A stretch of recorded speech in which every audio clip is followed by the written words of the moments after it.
UFC 208 will take place in Brooklyn on February 11th, right? And we're debuting a new division. Let's talk about this featherweight division and what it's going to mean to you, because you're going to be the first, fighter to be able to participate in this division and go for this 145-pound belt. What does it mean to you?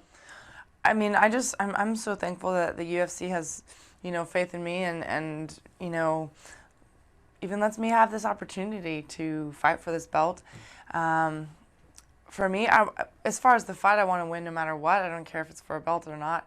I always want to win just as badly, but it's just, it's definitely a unique opportunity, and I'm really excited to be part of it. Tell us a little bit about your opponent, Germaine de Randamie. What do you expect from this match?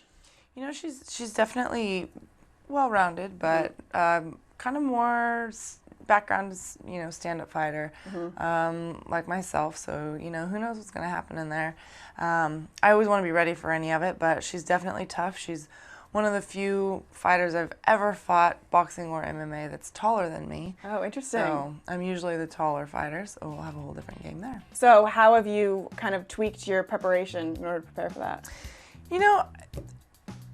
We are just at the beginning of a training camp. We haven't really gotten too into detail. We really do focus mostly on the techniques and the style of the fighter, not necessarily, a lot of, the range, but it will be a little bit different.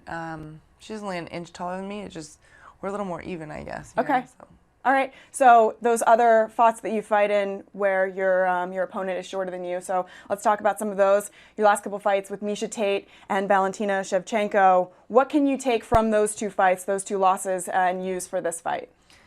Well, I've never been in this spot before. I've never had 2 losses in a row, and it's, it digs deep. But I don't. I want to learn from my mistakes, and obviously there was mistakes made in my last fights. Really, in all my fights, I try to learn. Even with victories, there's still things that aren't perfect in a fight. I just really, I always try to stay really focused during the entire fight, and I don't feel like I really was. I mean, my training camp was great for my last 2 fights. I have no excuses for my preparation. It was fine. But I don't know, I just feel like my focus wasn't there during the fight, and that's what I want to change here, because I did have a game plan.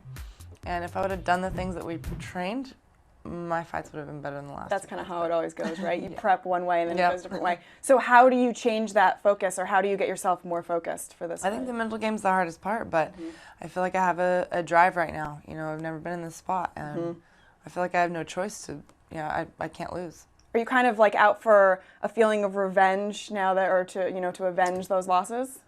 I definitely want to come back and just, really for me even, and for my coaches, I think that's one of the biggest things. My coaches and my teammates always work so hard to help get me prepared, and then I come up with losses. I feel like, not that they all love me just the same.